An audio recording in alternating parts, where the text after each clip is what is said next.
오늘은 나그네 이야기입니다. 나그네 이야기입니다.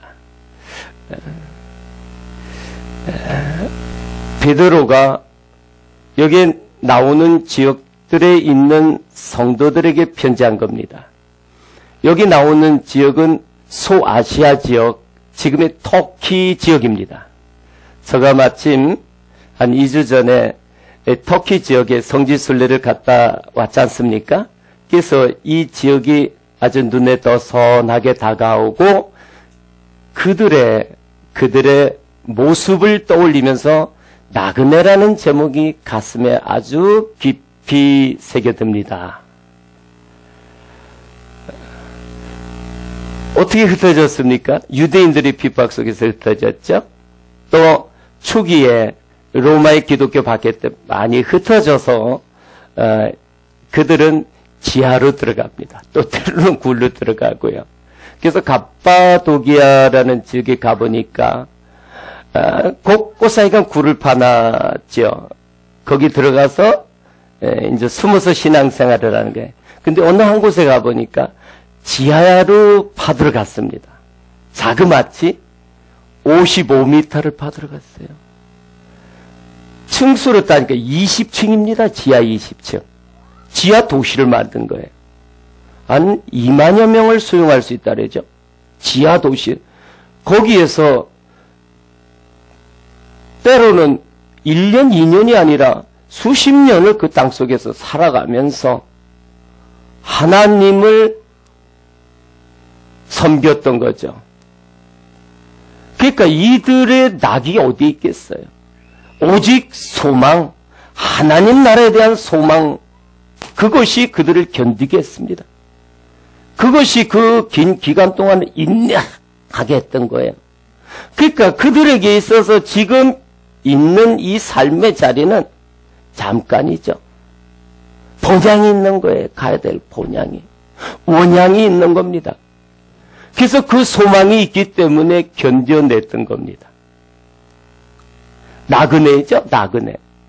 나그네는 현재 있는 곳에 깊게 뿌리박지 않는 겁니다.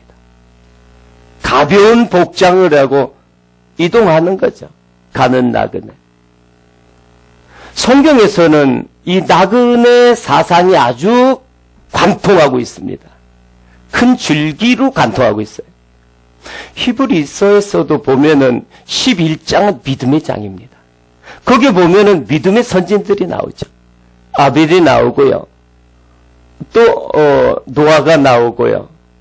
그 다음에 또 야곱도 나오고, 아니 그때 아브라함이 나오고 이렇게 쭉 이런 사람들이 언급이 됩니다.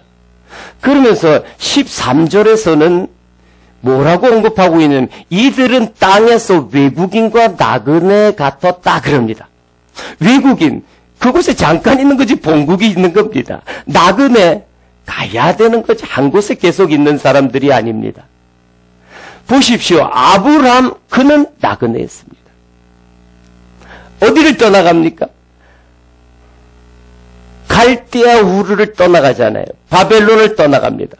갈대아 우르를 떠나가서 어디를 향해 가요? 가나안으로 가는 나그네입니다.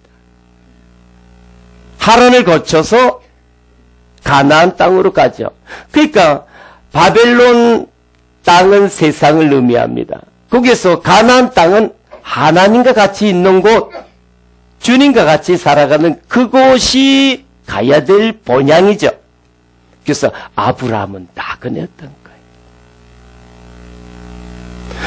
또 이스라엘 백성들이 있습니다. 모세오경 곳곳에 보면, 출애굽기서 보면은 신명기까지 계속 이스라엘 백성들을 향하여 이야기하는 것이 너희는 나그네라 그래. 그렇기 때문에 고아와 과부들을 관시하지 마라. 왜? 너희들은 애굽 땅에서 뭐였다? 나그네였다 그럽니다. 그러면서 신명기 10장 19절에 벌써 보면은 너희는 나그네를 사랑하라 그럽니다. 왜? 너희도 나그네였다는 거죠. 그들이 어떻게 나그네입니까? 그렇죠. 그들은 애굽 땅이 본향이 아니에요. 가야 될 것이 있는 거예요. 가나안 땅이죠. 그래서 그들은 기나긴 여정을 출발합니다. 광야를 거쳐서 가나안 땅으로 들어가는 기나긴 여정 속에 모세를 인도자로 앞세워가지고 출발하지 않습니까? 그 이스라엘 백성들은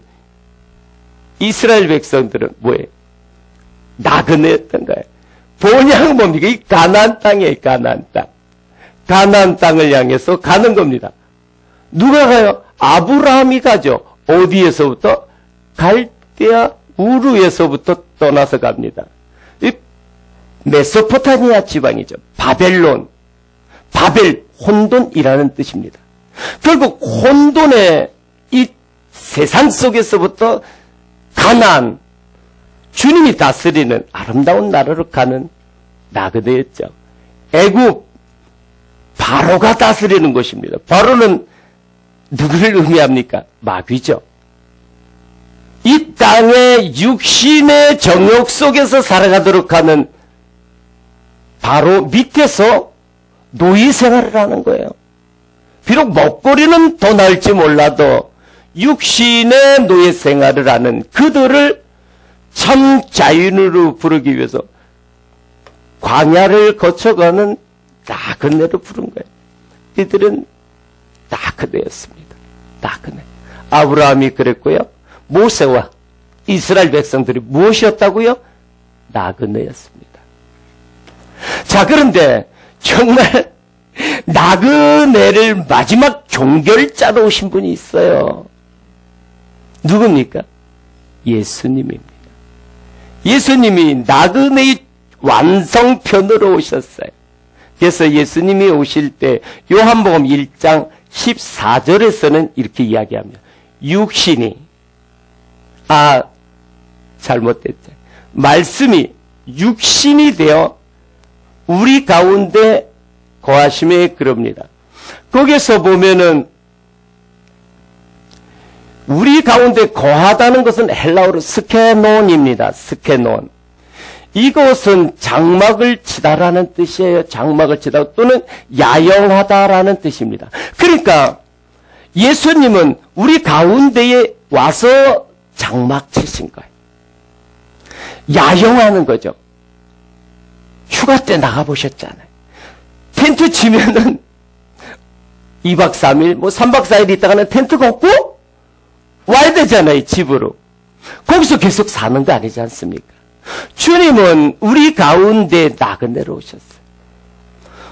더 본질적인 나그네는 하나님은 말씀이십니다. 말씀이신 하나님이 육신을 걸치시고 이 몸을 옷처럼 입으신 거예요. 말씀이 육신을 걸치시고, 즉 육신의 장막을 입고 이 땅에 오셨죠. 그래서 그는 나그네의 길을 걸어가십니다. 어디로 걸어가십니까? 갈보리 산으로 향하여 걸어가시는 거예요. 십자가의 자리 골고다 언덕으로 가십니다. 그 자리는 육신의 모든 것들을 다 이기신 자리입니다. 이제 바벨론을 끝장내고요, 애굽을 끝장내는 자리입니다. 이제 죄 가운데 얽어매던 인생을 자유자로 선포하는 자리예요. 이제 자유인의 선포 자리가 바로 갈보리 언덕입니다. 그래서 예수님은 나그네의 종결자예요. 왜 제가 이런 표현을 쓰느냐 그러면 아브라함은 나그네지만 좀 부족합니다. 그는 갈대아 우르에서 분립을 받았지만은 어디에 가서 머뭅니까? 하란에 가서 머뭅니다. 이것은 사도행전 7장에 보면은 갈대아 우르에서 최초에 떠나가라라는 명령을 받았던 것을 알 수 있어요.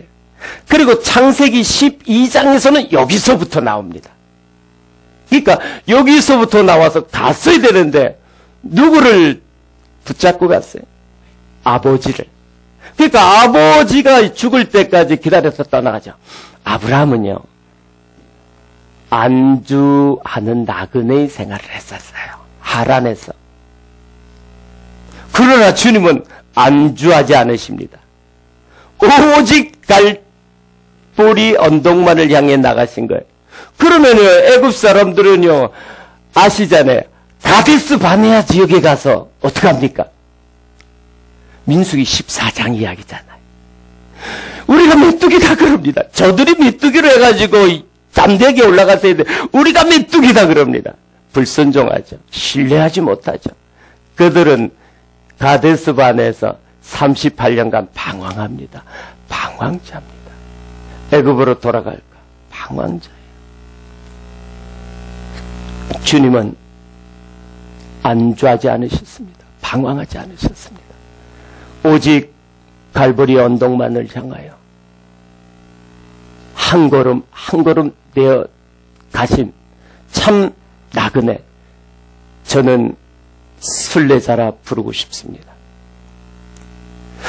베드로는요, 예수님과 3년 동안 동고동락한 사람이에요. 그래서 그는 인생이 나그네라는 것을 가슴에 확실히 새긴 사람입니다.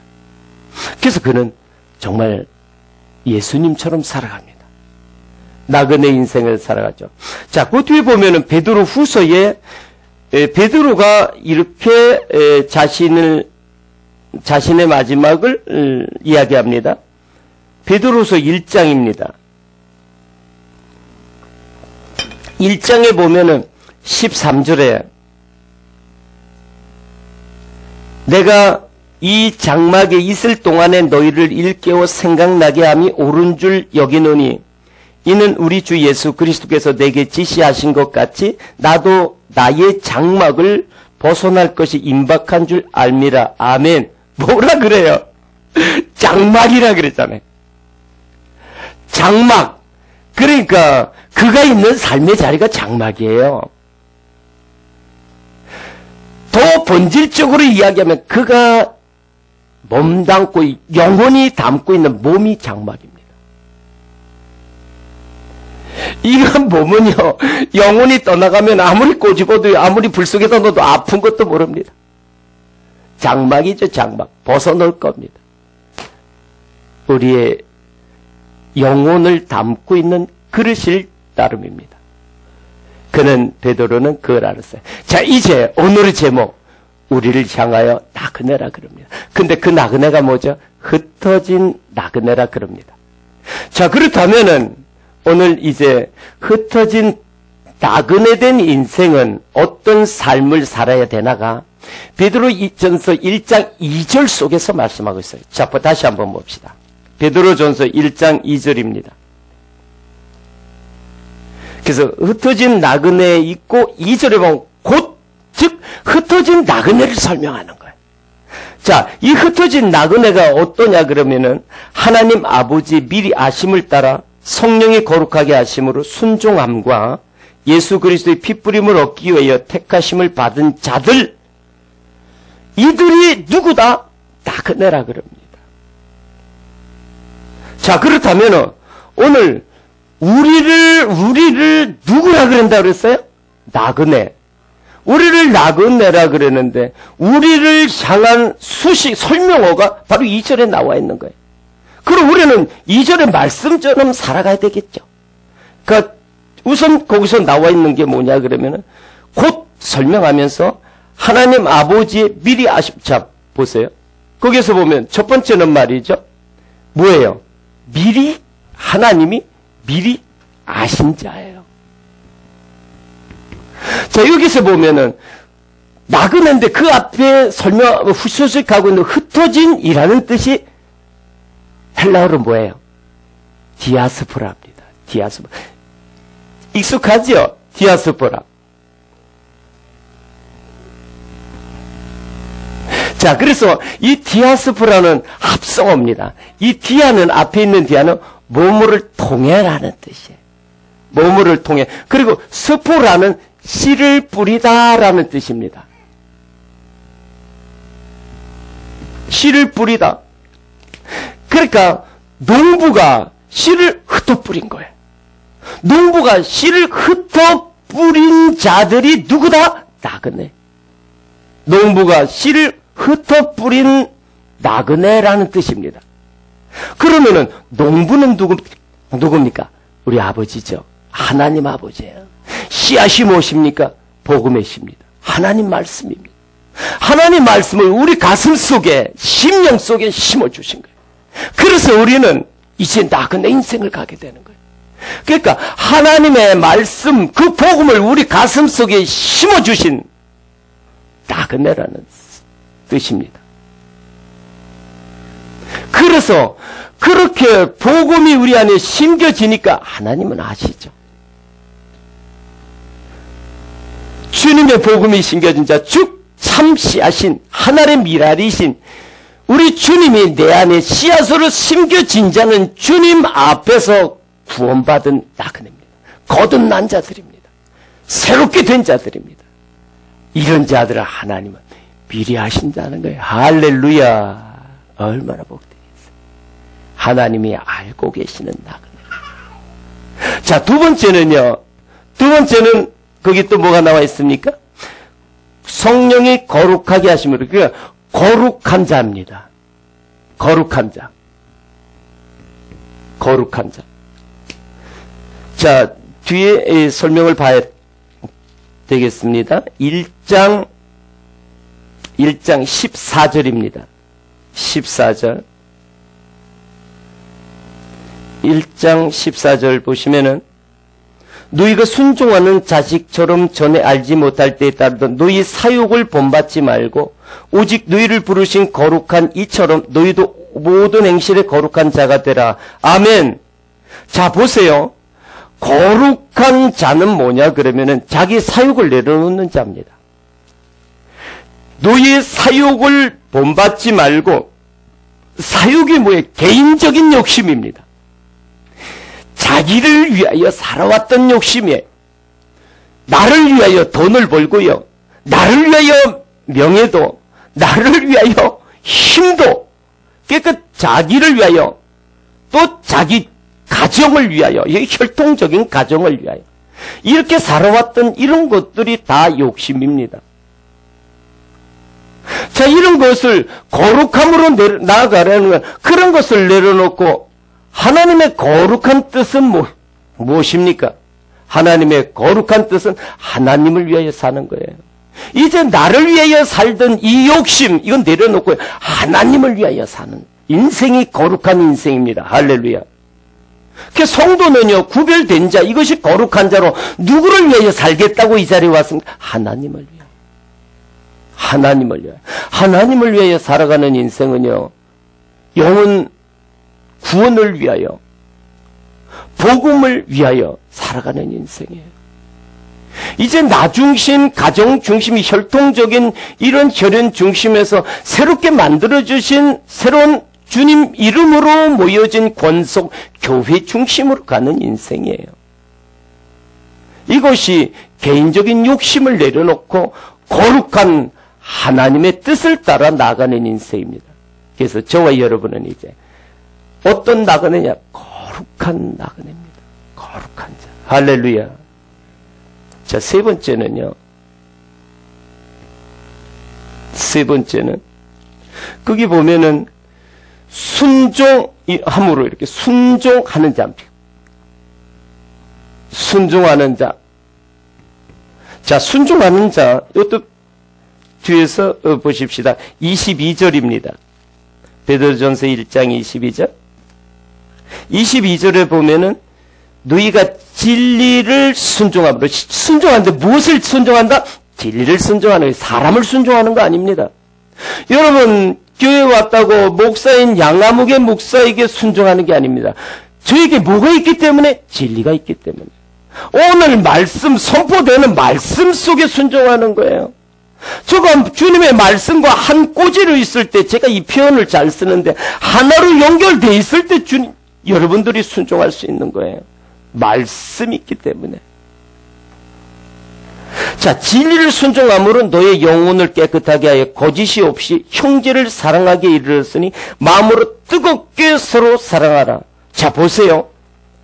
이렇게 순종하는 자는 자기의 사사로운 감정을 내려놓습니다. 이렇게 진리에 순종하는 자는요, 자기 생각을 내려놓는 거예요. 그런 사람들은요, 어떤 모임에 가서 우리 교회 모임 공동체 속에 들어와서 갈등의 원인이 되지 않습니다. 왜 갈등합니까? 내 생각 때문에, 내 주장 때문에 그 공동체를 깹니다. 왜 때로는 서로에게 상처를 줍니까? 내 사사로운 감정 때문에. 내 사사로운 감정 때문에 상대에게 상처를 주는 거예요. 그 공동체, 사랑의 공동체가 깨지죠. 진리를 순종한다는 건 용서라는 그거에 순종하는 거예요. 넉넉하게 품어주는 거죠. 주님 말씀, 내 이웃을 내 몸같이 사랑하라.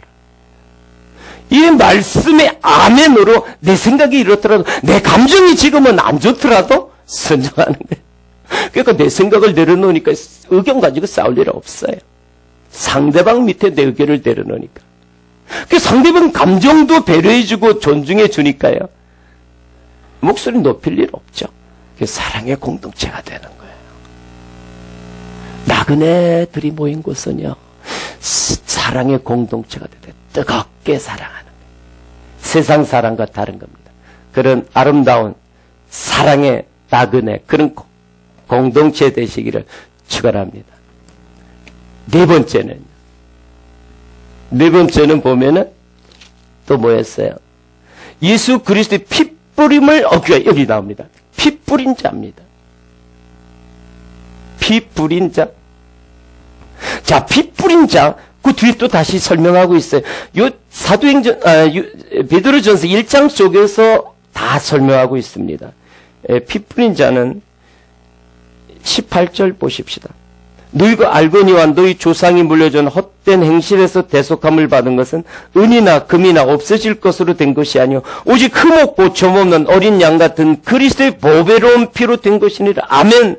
그렇죠. 대속은 속죄함 받은 겁니다. 구원 받은 것은 예수 그리스도의 보배로운 피입니다. 자, 이런 사람들은 20절, 그는 창세 전부터 미리 알림받은 되시니나 이 말세에 너희를 위하여 나타내신 바 되었으니 너희는 그를 죽은 자 가운데서 살리시고 영광을 주신 하나님을 그리스도로 말미암아 믿는 자니 너희 믿음과 소망이 하나님께 있게 하셨느니라. 아멘. 자, 피 뿌린 자는요, 피는요 생명입니다. 즉 우리가 살았다 죽었다는 하나님의 관점은 그 안에 예수의 영이, 그리스도의 영이 있느냐 없느냐, 영으로 살았느냐 죽었느냐를 하나님은 보시는 겁니다. 죽은 자를, 그리스도의 피에는 생명이 있습니다. 그리스도의 피 뿌림을 받았다는 것은 이젠 산 자가 되었다는 거예요. 영생 얻은 자가 되었다는 겁니다. 이런 자들은 소망이 있다는 겁니다. 그래서 믿음과 소망이 누구에게 있다? 하나님께 있다. 이렇게 피 뿌림 받은 자들은, 생명이 있는 자들은 소망이 있는 자들. 그런 소망이 있는 자들은 이 땅에서의 삶을 견디는 겁니다. 어렵고 힘들더라도요, 무엇 때문에? 소망 때문에. 말씀드렸죠. 제가 서두에 갑바도기아 지역에 갔더니 그들이 무엇 때문에 견딜 수 있을까? 소망 때문입니다. 그들은 예수 그리스도의 생명 피 뿌린 자들. 그는 견뎌냅니다. 생각해 보세요. 그 지하 수십 미터에서 살아가려면은요, 햇빛도 못 봅니다. 그야말로 창백해진 얼굴이 됐을 겁니다. 그 좁은 굴 다니다 보면은 제대로 서서나 다녔겠습니까? 그가 얼마나 불편했겠습니까? 그러면서도 그들이 견딜 수 있는 힘은 오직 소망입니다. 피 뿌린 자들, 생명 있는 자들은 소망 있는 거예요. 사랑하는 형제 자매 여러분, 때로 힘들고 어려울 때 있으면 낙심과 좌절이 끊임없이 우리를 붙잡을 때 있습니다. 그러나 우리는 피 뿌린 자들입니다. 생명 있는 자들입니다. 소망 가운데 견뎌내시기를 축원합니다. 올해 2013년도 가면서 또 많은 어려움들이 닥칠 겁니다. 생각지 못할 어려움들이 닥칠 겁니다. 그러나 소망 가운데 있을 때는 노끈히 예수 그리스도의 피 뿌림으로 이겨내는 참으로 능력 있는 저와 여러분 되시기를 축원합니다. 이제 마지막 한 가지, 다섯 번째입니다. 다섯 번째는 보면은 뭐냐면은 택하심을 받은 자들입니다. 택하심을 받은 자들. 그래서 택한 자들입니다. 택한 자들. 택한 자들. 자, 택했다는 것은 하나님이 나를 붙들어 주신 거예요. 내가 너를 쓰겠다는 겁니다. 그러면 하나님이 나를 예를 들어서 반에모 반장으로 이렇게 택해줬다고 칩시다. 그럼 반장은 내가 반장 됐어. 야, 내가 최고야. 이렇게 자랑하거나 아니면은 뭐 노래만 부르고 다닐 겁니까? 아니죠. 그 1년이나 6개월 다 끝나가면은 반장으로서 어떤 일을 했는가 뭐를 묻습니까? 책임을 묻는 겁니다. 그 택함 받았다는 것은 그만큼 기쁨도 있고요, 자부심도 있고요. 너무 좋은 일이지만은 책임이 따르는 거예요. 콜링 받은 자들은 그에 대한 책임이 따릅니다. 사명감이 있다는 겁니다. 그것을 베드로는 이렇게 이야기합니다. 마찬가지 그 뒤에 1장 13절 봅시다. 그러므로 너희 마음의 허리를 동이고 근신하여 예수 그리스도께서 나타나실 때에 너희에게 가져다 주실 은혜를 온전히 바랄지어다. 아멘. 다 마쳤을 때에 잘했다 칭찬받는 그 상급 바라보면서 마음의 허리를 동이라는 거예요. 진리의 허리띠를 매라는 거죠. 오늘 이 시간 나와서 허리를 동여매야 됩니다. 허리를 동여매야 돼. 마음의 허리입니다. 또 17절에서도 이렇게 이야기합니다. 외모로 보시지 않고 각 사람의 행위대로 심판하시는 이를 너희가 아버지라 부른즉 너희가 나그네로 있을 때를 두려움으로 지내라. 아멘. 두려워하라는 겁니다. 심판받는 겁니다.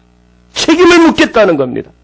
나는 너를 알고 너를 내 씨앗 뿌려서 곳곳에 뿌려놨다. 그 가정에, 그 사업장에, 그 교회에 내가 너를 흩뿌려놨다. 나는 너를 안다. 훗날 주님께서는 우리를 심판하실 겁니다. 이 책임을 주셨다는 것은 기쁨이요 자부심도 되지만 주님 앞에 두려운 거예요. 경건함에 떨림이 되는 겁니다. 자렌다에게는 주님께서 크신 상급을 우리에게 주실 겁니다. 상상할 수 없는 주님의 상급이 기다리고 있습니다. 그러나 그렇지 못할 때는 주님의 하품이 됩니다. 내가 너에게 그것을 맡겼건만, 너에게 그렇게 맡겼건만, 우리에게 거룩한 나그네다라고 했건만, 너는 끝까지 너의 사육을 붙잡고 내려놔야 되는데 하나씩 내려놔야 되는데 너는 어떻게 신앙의 여정을 가면서 점점 하나씩 주워들었니? 나그네는요 개나리 보침 메고요 지팡이 짊어지고 가는 거예요. 주님의 진리의 말씀에 보따리 짊어지고요 우리 주님 앞세워서 지팡이 삶아 가는 거라고요. 그게 나그네. 나는 너에게 순종하는 자로 했건만 너는 가는 곳곳마다 갈등과 아픔이니 너의 가정은 한 사람의 거룩한 나그네 있으면은요 그 가정 사랑의 가정 됩니다. 그런 사람 그 직장에 있으면은요 동료들 그 직장 사랑의 공동체 됩니다. 그런 교회 됩니다. 이 나라 왜 기독교의 저들에게 때로는 조롱의 대상이 됩니까? 우리가 온전한 순례자 되지 못하기 때문입니다. 방황하거나 안주하기 때문입니다. 주님의 가신 길 비아돌로로서 그 길 따라가지 못하기 때문에 그렇습니다. 주님은 오늘 우리를 이 시대에 택하서 곳곳에 심어 놓으셨습니다. 주님의 교회라는 공동체로 만들어 주셨습니다. 훗날 주님께서는 심판하실 겁니다. 그 자리에서 참으로 아름다운 열매 가지고 가서 잘했다 칭찬받는 주님의 기쁨이 되는 저와 여러분 되시기를 축원합니다. 오늘 저는 이 말씀으로 맞습니다. 베드로전서 1장 2절을 보면은 이렇게 택함 받은 자들에게 편지하노니 은혜와 평강이 너에게 더욱 많을지어다. 할렐루야. 주님의 평강이 하늘에서 주시는 평강이 충만할지어다. 할렐루야.